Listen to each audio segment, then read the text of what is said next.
భద్రాచలంలో పొలిటికల్ పంచాయతీ. ఆ పదవి కోసం నేతల మధ్య లొల్లి. కాంగ్రెస్ లో చేరిన ఎమ్మెల్యే ఒకరు, కాంగ్రెస్ నే నమ్ముకున్న సీనియర్ నేత ఇంకొకరు. ఇద్దరి మధ్య చాలా కాలంగా సాగుతున్న విభేదాలని పంచాయతీ ఎన్నికలు మరింత పెంచేశాయి. నియోజకవర్గంలో కొందరు పార్టీకి నష్టం కలిగేలా వ్యవహరిస్తున్నారని సీనియర్ నేత కామెంట్ చేయటం రాజకీయ రచ్చకి కారణమవుతోంది.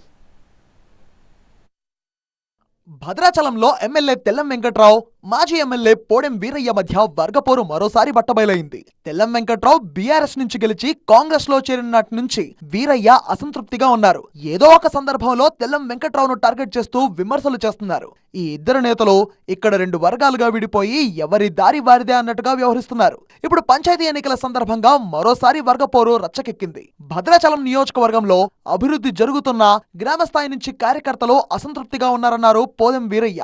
దీనికి కారణమేంటో స్థానిక ఎమ్మెల్యే తెల్లం వెంకట్రావు చెప్పాలన్నారు. ఆయన ఎవరిని కలుపుకోవడం లేదన్నారు. నియోజకవర్గంలో జరుగుతున్న పరిణామాలు CM, TPCC chief, deputy CM దృష్టికి తీసుకెళ్లినా ఎలాంటి చర్యలు తీసుకోలేదన్నారు. భద్రాచలం మేజర్ పంచాయతీలో కాంగ్రెస్ సర్పంచ్ అభ్యర్థిగా గెలిచారు. అయితే ఉప సర్పంచ్ ఎన్నికపై వీరయ్య, వెంకట్రావు వర్గాల మధ్య అంతర్గతంగా రగడ జరిగినట్టుగా ప్రచారం జరుగుతోంది. ఉప సర్పంచ్ పదవికి ఎమ్మెల్యే వర్గం నుంచి రత్నం కవిత, మాజీ ఎమ్మెల్యే వీరయ్య చెంచు సుబ్బారావు మధ్య పోటీ నడిచింది. వీరయ్య వర్గానికి 3 ఏళ్లు, ఎమ్మెల్యే వర్గానికి 2 ఏళ్లు అనే విధంగా ఒప్పందం కుదుర్చుకున్నట్టుగా తెలుస్తోంది. అయితే కౌంటింగ్ కేంద్రంలో వెళ్లిన తర్వాత సీన్ టోటల్ గా మారిపోయింది. ఎమ్మెల్యే వర్గం కవితకే ఎక్కువ మద్దతిచ్చి ఉప సర్పంచ్ గా ఎన్నుకున్నట్టుగా అధికారులు ప్రకటించడంతో వీరయ్య వర్గం ఆగ్రహంతో రగిలిపోతోంది.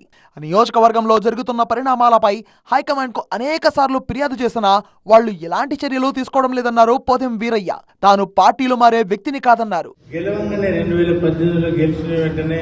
నా ఎంపటి కేసీఆర్ గారు వాళ్ళ పార్టీ బీఆర్ఎస్ పార్టీ అడుగు రమ్మని ఆహ్వానించినప్పుడు ఇప్పుడు పోలే. నేను ఈడికెళ్ళి ఈడిపోతా అని అంటే తప్పది. ఎక్కడికి పోను, భద్రాచలంలో ఉంటా, భద్రాచలంలో పోటీ చేస్తా. పంచాయతీ ఎన్నికల కారణంగా వెంకట్రావు, వీరయ్య మధ్య రాజకీయ విభేదాలు మరింత తీవ్రం కావడంతో ఈ వ్యవహారం ఎలాంటి మలుపు తిరుగుతుందో అనే చర్చ భద్రాచలం కాంగ్రెస్ వర్గాల్లో జోరందుకుంది.